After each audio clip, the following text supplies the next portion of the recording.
the last 6 months, premium gas prices in California have ranged anywhere between $6 and $7 a gallon.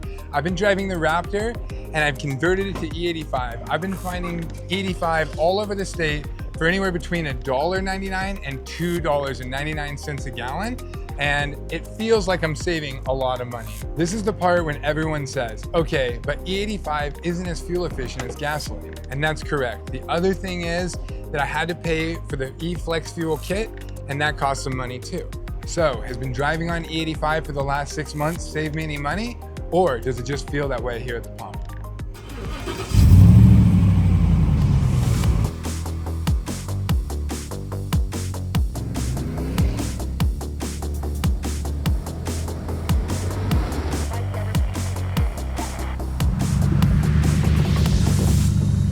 This episode of Driving Backwards, I'll be driving backwards. Whoa!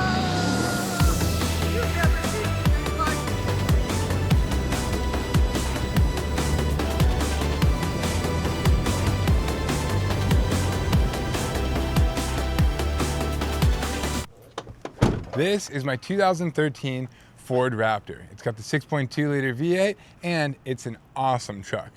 And nobody buys one of these things with the thought of fuel economy in mind. But that's not to say you can't make it a little bit better, right? When gas prices are $5, $6, and sometimes even $7 a gallon, it made off-roading, camping, and road trips ridiculously expensive, and I already spent all my money on the truck. So I was looking at alternatives to make this thing a little bit more cost effective.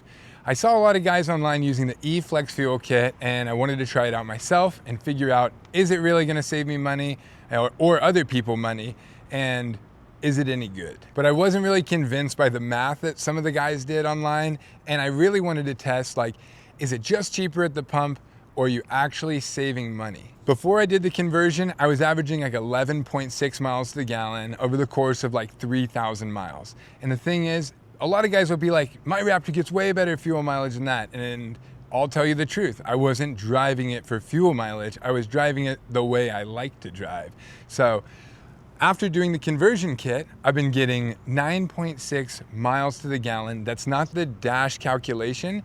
That's a calculation I've done based off of miles in between gas stations and how many gallons it took to get there. What made me pick this kit is that I've seen a lot of guys have really good success and people say it was reliable. I didn't want something that was gonna leave me stranded or broken down somewhere. So I went with this kit, and I'll be honest, I've had it for the last 6 months and it hasn't done any of those things. All right, let's talk about the kit.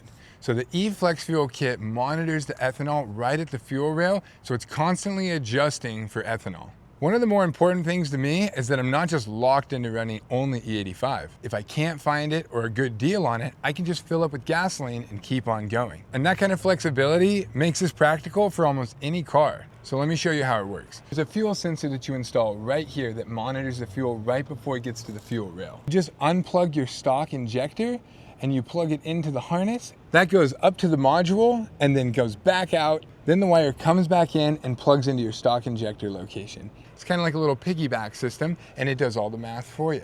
Kind of nice. It was really easy to install, and if you want to see a full installation and description of how everything works and a whole walkthrough of how to get through that process, I made another video. It's pretty simple, and I'll put it in the description right here. But for now, it's hot outside. Let's go drive.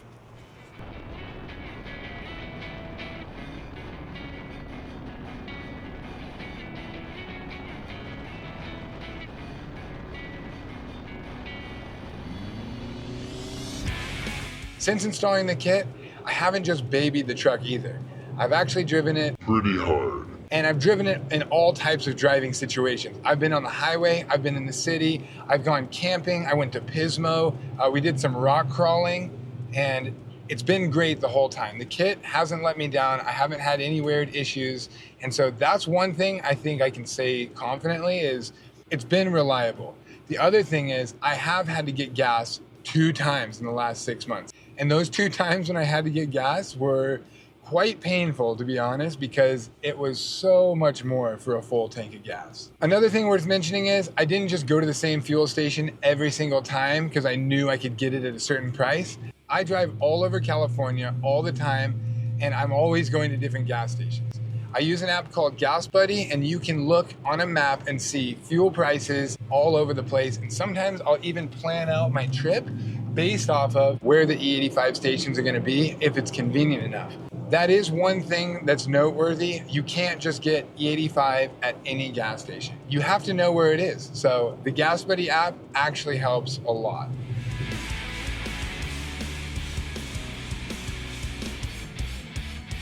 So here's the damn conclusion. Wow. If I would have driven those 12,000 miles on gasoline, I would have got 11.4 miles a gallon, which means I would have burned 1,053 gallons of fuel. And at the average cost of $5.82 a gallon, that means I would have spent $6,128 on fuel. That's a lot of money. Now for E85. I've been getting 9.6 miles a gallon, which means I've burned 1,250 gallons of fuel.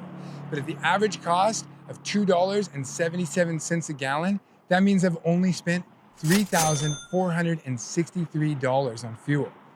That's a lot more fuel and a lot less money. But remember, I had to pay for the eFlexFuel kit, which was $799.